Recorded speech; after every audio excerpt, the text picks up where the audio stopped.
Hey, poker people, this is Sky with Smart Poker Study. You're about to watch a companion video to podcast episode number 233, where I reviewed Poker Satellite Strategy by Dara Kearney and Barry Carter.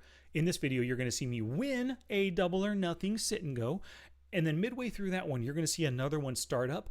But if I play the entire video for you, it would take well over an hour, a little bit too boring, because that first double or nothing I play, I do a ton of folding. I don't play many hands at all, but that's just kind of, it's the way you should approach double or nothings and satellites according to the strategy that Dara and Barry lay out in the book. So go ahead and watch it. If you're a little bit bored, I understand, stop the video, but you're going to see me put the strategies that they talk about into play and win 2 double or nothings with those strategies. Let's roll.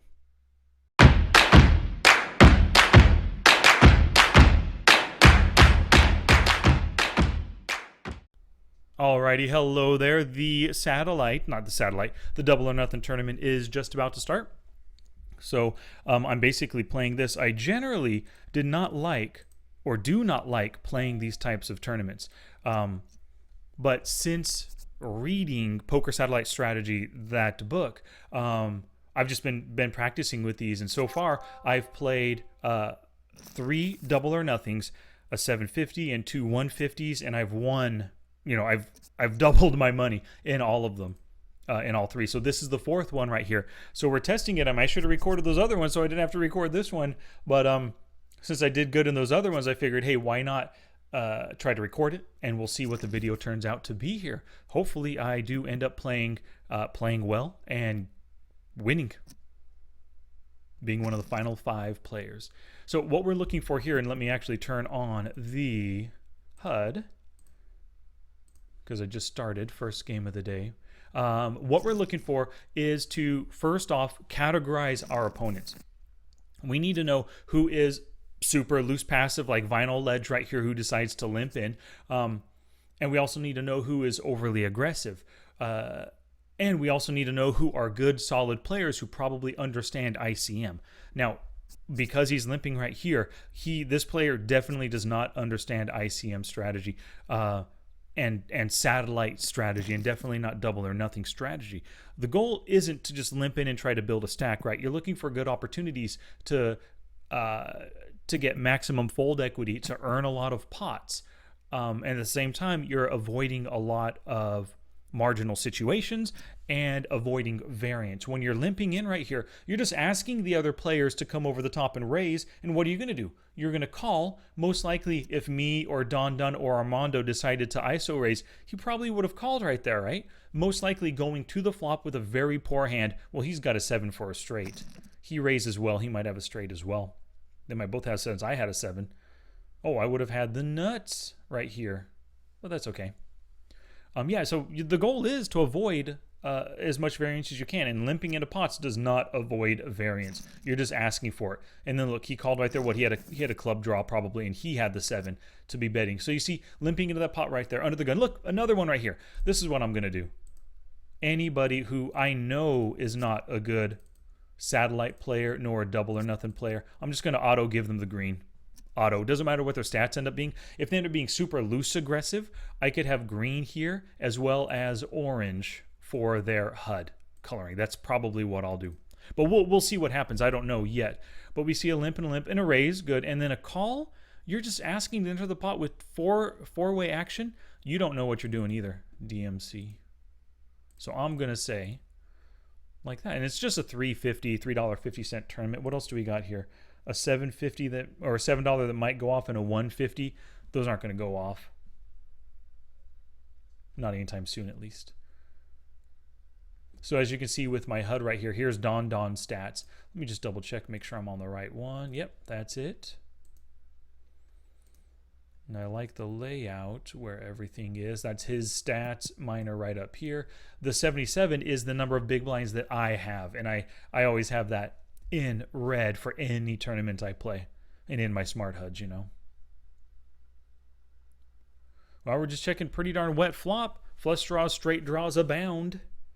But nobody has 2 pair or set, because I think they'd be betting right there on the flop and potentially on the turn as well to charge any 1 spade hands. So we're only going to get a bet from an ace or a king of spades, right? 10 of spades? He's got a 10 or jack of spades.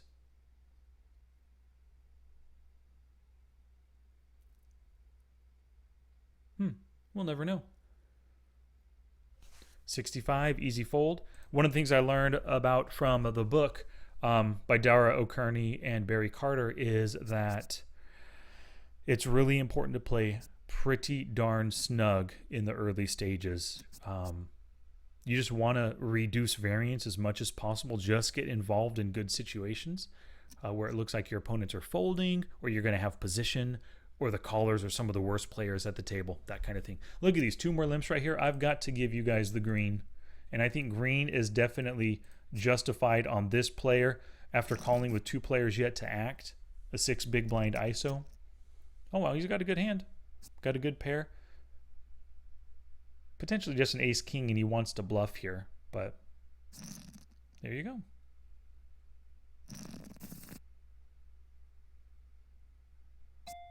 Now, one of the things I will raise with this one right here, because I do have so many loose passive players, if I do hit my set or even hit some kind of a crazy straight on the turn, I could potentially get a ton of value from these players. And so far, I haven't seen any 3-bets, so I'm just kind of not expecting any 3-bets. I'm not expecting to get shoved off my hand just yet.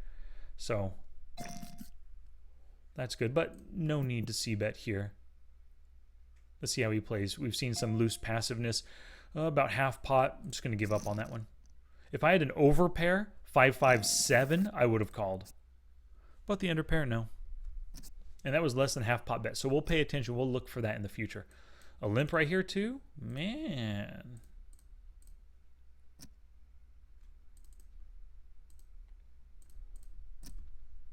You can see I only have 62 hands on the guy. Pretty darn loose aggressive at 28-19, but if he's just limping, he's not really that aggressive. He's more just on the loose side. King, queen, shove. I love it. Ace, king. Limp call with ace, king. Wow. Satellite. Open limp. Call. Shove. Ace, king suited. So that's good to know. Capable of making those plays. I'm going to give this guy the... I understand making that play. Trying to get everyone to fold. Call 60. He's going to call. He's not going to come back over the top. I'm just set mining here. I need 1200 behind. It's worth it to set mine. And if I don't hit, it's an easy check fold. And I haven't risked too much at this point. So you can see I'm basically just trying to enter pots where I'm not risking too much money at all. If he would have made it 4 or 5 big blinds, then I wouldn't have called. 157, exactly half pot, didn't hit my set. Gonna fold.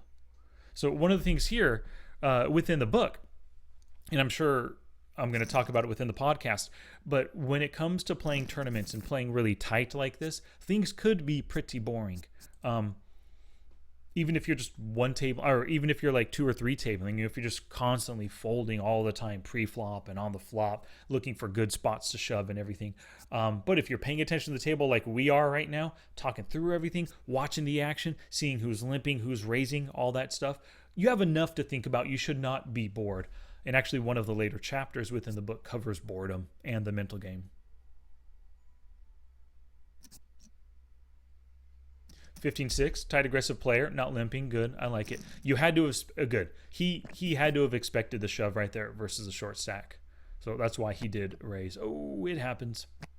But hey, you got it in, the best hand. Can't fault that. You're probably a 52% favorite or something like that. Lovely.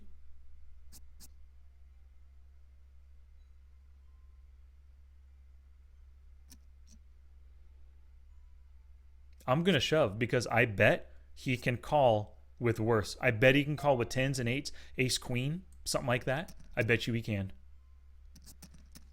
Nice. Jacks v8s. Good. Hey, set over set. Wow. That's interesting. Quads. Well, that was lovely. I already know I'm going to fold right here. I don't need to challenge 2 loose passive players with the king 6 suited. Oh, one of the interesting things, we can actually do the math on it, right? So within the book, um, Dara and Barry discuss the average caching stack, ACS is what it's called. Now, with 10 players to start, the total chips in play at the beginning is, I mean, of course I could just type it in, but 10 times the 1500 is 15,000 chips total in play, right? If it's paying out 5 positions, the chip average, the average caching stack divided by 5 equals 3,000 chips. So the ACS is 3,000 chips. What Dara and Barry suggest, I guess mostly it's Dara doing the suggesting with the strategies and Barry's helping him write the book. So what Dara suggests is targeting a 70% of the ACS, which 70% of this, we'll just do the math, is 2,100, but bam. So 2,100 chips is what we're looking at for our target stack. Once we get to that target stack, the plan is to just stay put, hold the fort down, try to steal 1 or 2 pots per round to keep your stack right there. As blinds increase, you don't want to be blinded off, right? You need to be occasionally adding to your stack. Now, if a great hand comes along and you're able to get it all in and have the best hand, great, go ahead and do that. Now, I'm not going to raise this one right here. So once I get to 2,100, which we're really darn close to it, and actually if I steal this pot, I would have been there. Now, first raise, I labeled him as green. We see a huge gap between VPIP and PFR. Very loose passive player coming in for a min raise. He likes his hand. If it's any ace, it's better than ace 10 offsuit. I mean, I guess it could be ace 5 suited, potentially. But he also has the ace, kings, queens, and jacks in his range. So no need to battle him with my ace 10. Auto fold right here. Look at all these green players. I love it. I love it. So we see a loose aggressive green player who likes to limp. Tight player right here, but limped in with that one hand. So this could be interesting. I might have to change this color at some point because maybe he over limped after a lot of players. We'll see. I'll have to revisit him. Auto fold.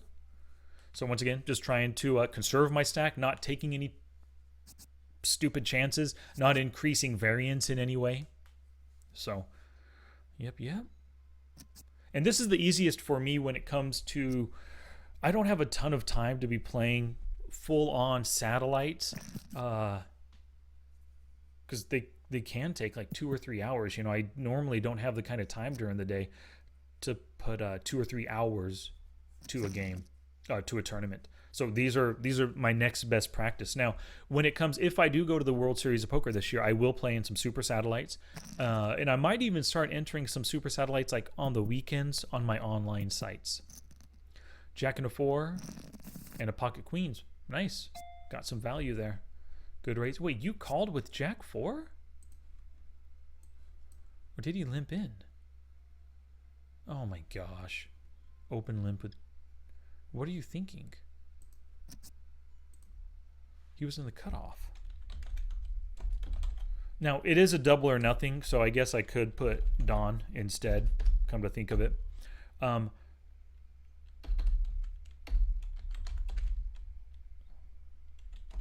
don't have a shorthand for that yet. Early game, cutoff, open limp, queen, queen.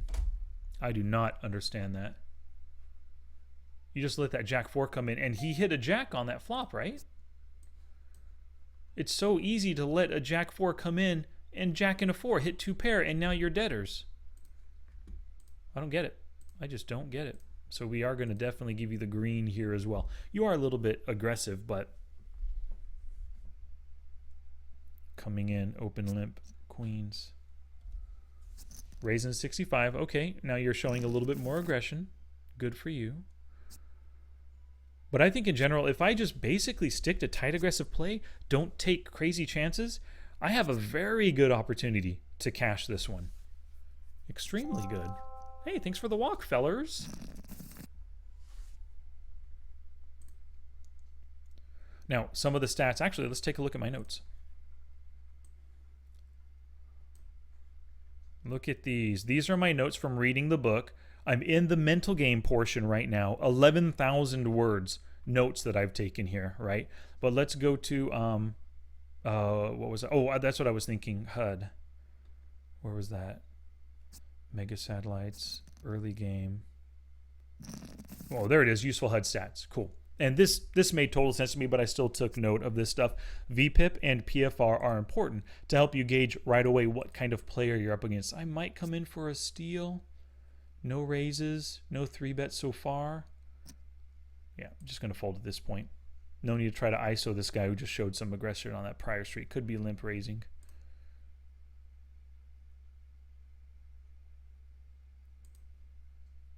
Nope. Anyway, so VPIP over here, very important.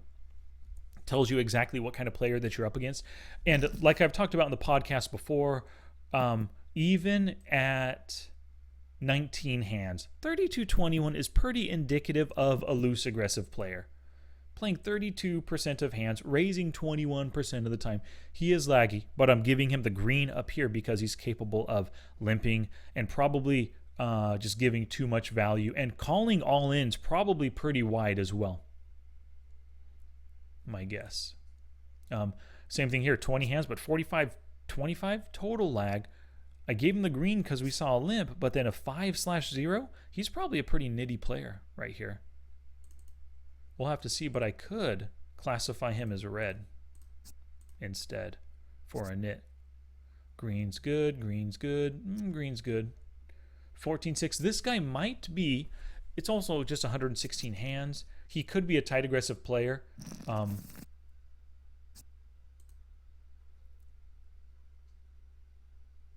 Called super from lines, ace-10 offsuit, that's fine. Yeah, this guy could be tight aggressive. So one of the good things is I might have the two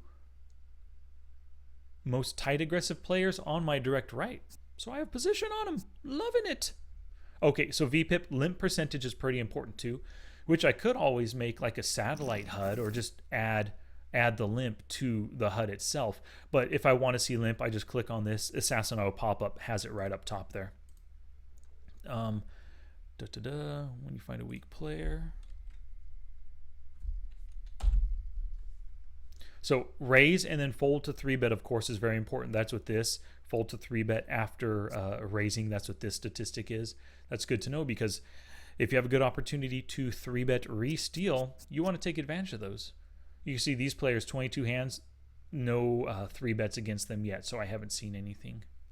This player folds 1 out of 1, 0 out of 2, 1 out of 1 here as well.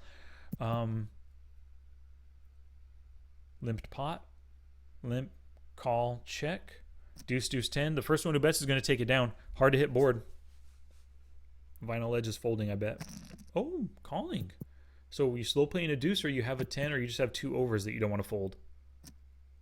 Oh, he has a deuce. You missed out on that river value, man. You should have bet a smaller amount. That 8 didn't change anything. You should have wanted him to call 200 chips. So the other stats here that we took note of, 4-bet, of course. If this is high, just call with your strong hand to avoid flipping situations. Yep. C-bet is important as well. You want to know when your opponents are, or how often they C-bet. Anything close to 100% is easy to exploit. And if it's low, like 30%, that's easy to exploit as well.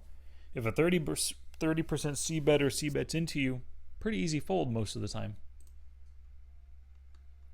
And in general, your HUD stats help you identify very easy exploits to make. That's what you want with your HUD stats. Using it to find the easy exploits. This guy folds 75% of the time. Great. If I have to, in the early stages at least, I'll be throwing out C-bet bluffs against him. 100%. Actually, all these players, very small sample sizes, fold a decent amount. One of the things, even if you're kind of an inexperienced player, you know not to take super crazy big chances, especially as that pot starts to grow. So this player who's susceptible to being busted just bet on the river that 100 chips. What a good hand, pocket kings. Nice. I would love limps all around, but you guys did not accommodate. A re-raise would be great. This is a good stack size to ISO steal. Add 250 chips. That's a good one right there. But I'm not going to, no messing around. just going. Let's time down a little bit. 3, 2, 1, all in.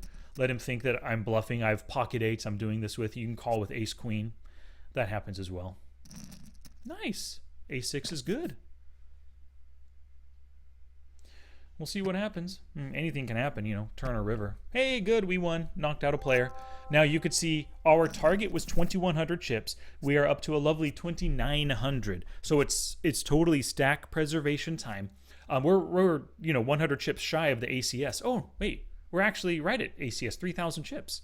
Average caching stack, which is good. So...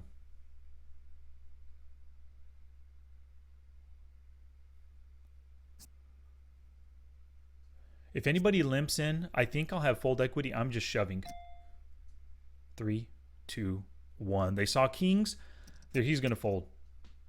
He raises 7%. He doesn't have hand good enough to call.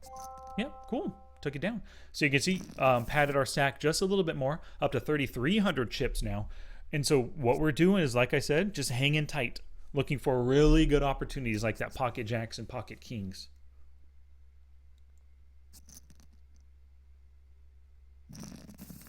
So if you're watching this, it might be a little bit boring because I'm folding a lot, but I'll speak through my decisions. Folding here, easy fold. 3x, huh? Vinyl ledge, doing a lot of limps, doing a lot of 3 big blind raises. One of the things that Dara mentioned in the book is that your standard MTT play is not good for satellite structure. The goal is to build chips smartly, and staying tight is the way to do that, at least in the early stages, right? Until you get to the push fold game later on at sub 20 big blinds. So I'm not saying he's making a bad play by raising right there with ace king. That's totally fine. But in general, you want to avoid making those kinds of plays unless you have a hand worthy of defending right there, which ace king was. That was good. Oh, no, what I was saying was you don't want to play these like they're MTTs, right? A lot of MTT players, some of the best MTT players, they're getting in there, they're mixing it up. They are trying to accumulate stacks, win chips, win a ton of pots early on. But it's not the number of pots that you win, and it's not the number of chips that you accumulate. All the positions pay out the exact same. So it doesn't matter if you're the chip leader when you get to the final 5 players. You could have 1 chip or 1 big blind. You're winning the same amount as the chip leader. So what's more important is ICM considerations and conserving that stack, staying alive to make it to a payday.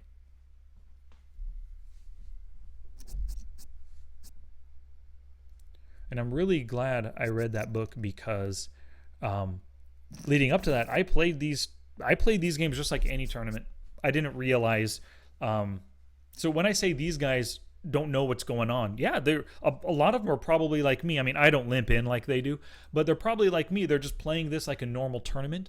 The good thing is that I don't think they understand really good satellite strategy, which just makes things easier on me. Now, this guy seems, I'm going to actually give him, instead of the orange, or instead of the green, let's give him the orange color. Because he's doing so much aggressing, this is the guy I want to really watch out for if he's involved in a pot. I do not want to get involved, and the reason for that is he's just going to add variance to my game. He's probably fine with 3-betting a lot. He open raises a lot. He probably does a lot of C-bets. Potentially even calling C-bets, not wanting to give up post-flop. So staying away from him is going to reduce or keep my variance down.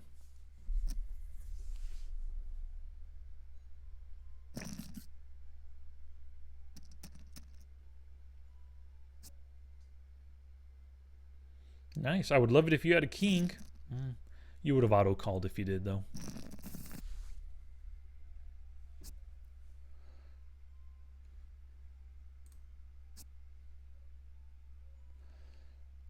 What's your 3-bet here? 1 out of 19 on the button.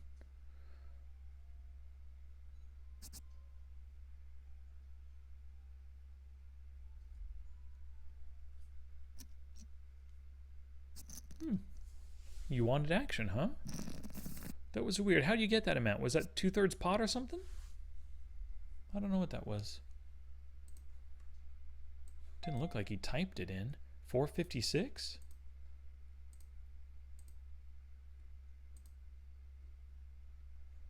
I don't know what that was. Blinds didn't just go up. 4, 5, 6. He typed that in. Okay. 4, 5, 6. Trying to be cheeky, huh? DMC.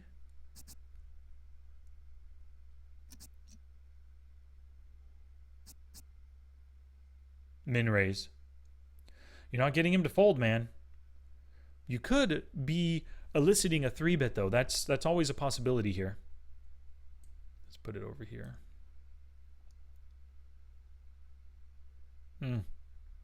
I didn't think you'd get him to fold. I figured for min raise, he's calling anything.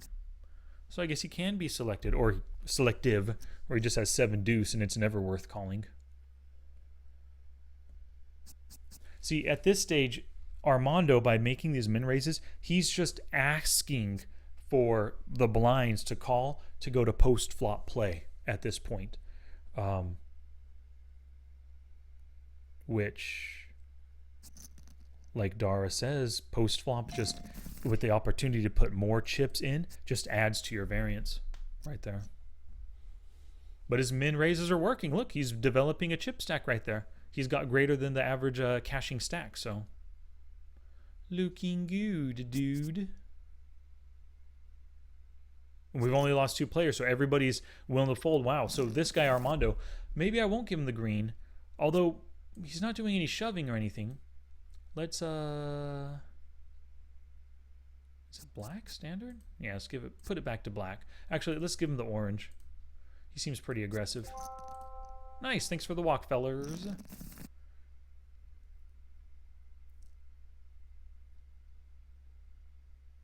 Nine big blinds. One of the things I like about this HUD is that I have this average, live amount big blinds. So we got to, ooh, free rolling with the club. Club it, club it. I don't mind losing a player. Okay. I like having that live amount BBs right there, and it's so big, pretty easily stands out. So I don't have to do calculating in my head and pay attention to this. All I have to do is look at their HUD to get an idea of 3 big blinds again, to get an idea of where their chip stack lies. And so we have a 1, 2, 3, 4, 5, 6, 7, 8 players. We need to lose 3 more. We've got a very shorty, another shorty, shorty, shorty. We've got 4 shorties here. So things are looking good for us.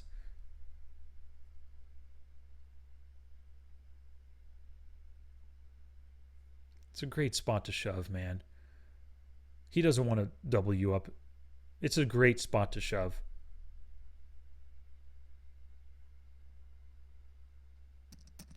There you go. He's folding. He's only calling top, I don't know, 8%, 10% of hands maybe. I don't know. Actually, let's think about this here. No, he's going to get it in. I don't need to play for that many chips. It doesn't hurt to think about it sometimes, though. King 6, ace 4, club draw, backdoor straight draw. Shame. But now you still just have 900 though, so not the end of the world.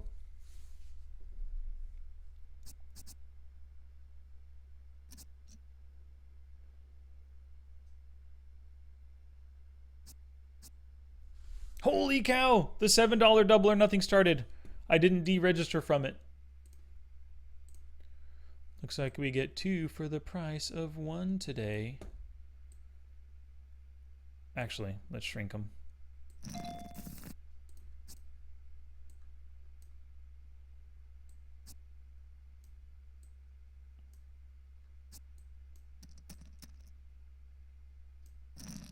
What is happening? How come you're not getting bigger, baby?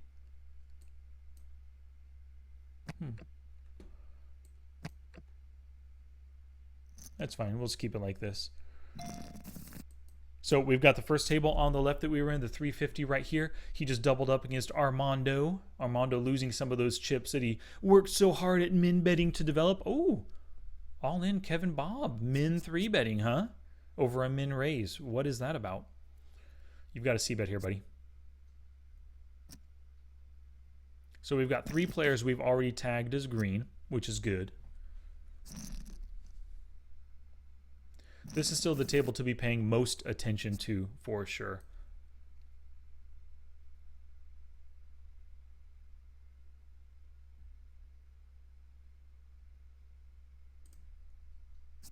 It's time for you to attack. Oh man, you're just gonna be blinded out.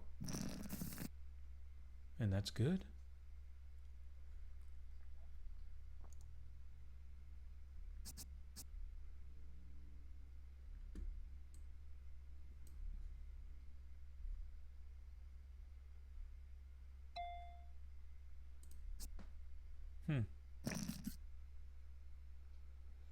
With his stats, I think he knows what he's doing.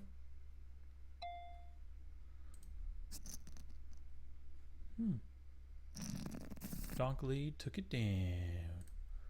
Just folding the Jack 10. What's your stack say? Oh yeah, I'm all in. You're gonna fold because you don't want to just lose. We got two shorties here. You're looking for a good hand to double up with. You would rather be shoving and have the fold equity. So, yeah. Nice. And then my shoving there gets this loose aggressive guy more likely to fold, or makes him more likely to fold.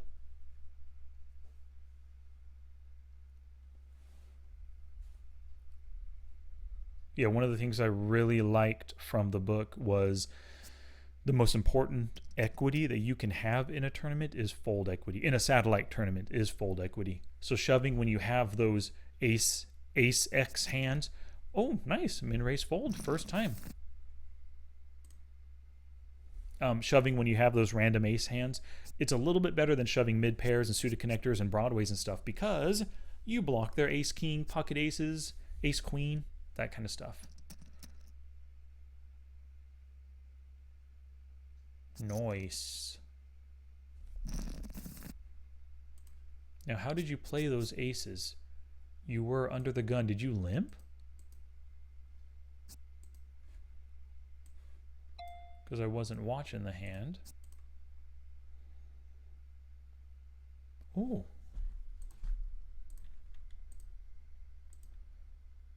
Was this guy right wheels? Yeah. Dawn.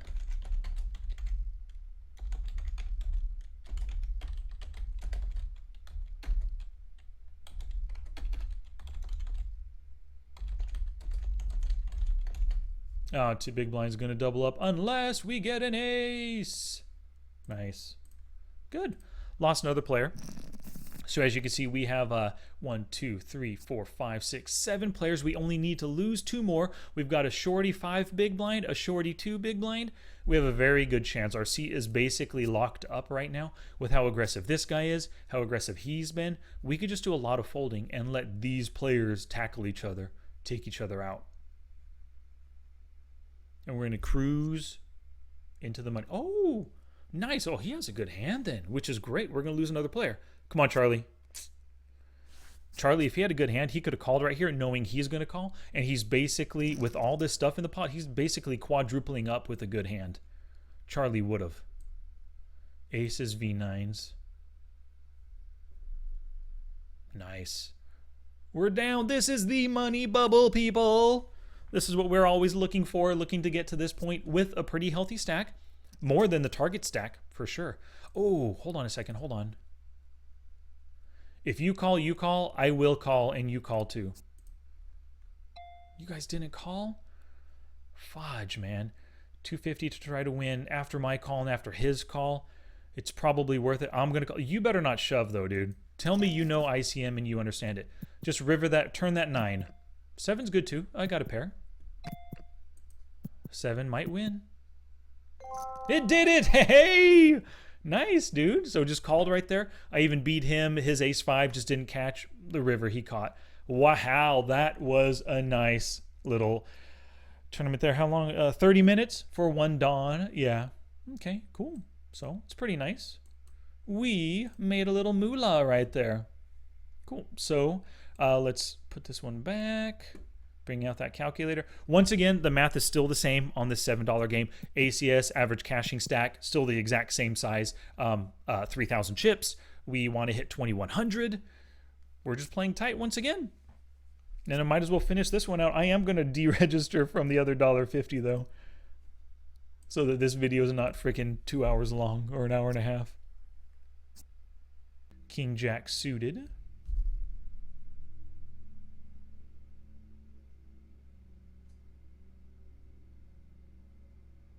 I don't think I have any fold equity if any of these guys raise.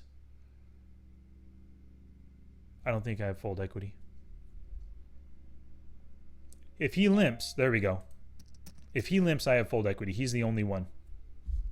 Actually, if one of these two limps, I bet I had fold equity. I did. But against a raise, no. So that worked out. Just get a sense when you see limps and limp folds and you see players calling with really weak hands versus shoves, or calling from out of position in the blinds versus pot size raises. I mean, when you see that kind of stuff, you just kind of think that they don't necessarily know what they're doing. You know? I think this is a good shove because these players can call with under pairs, ace jack, ace 10, maybe even king queen, something which I totally dominate, or they can fold. Gained a couple chips. Ace 8, I'm shoving. They've both been folding. He's been folding a lot too. Assuming you all fold, I block very good ace king, ace queen, pocket ace hands. Yeah, I'm going to shove this one. Cool.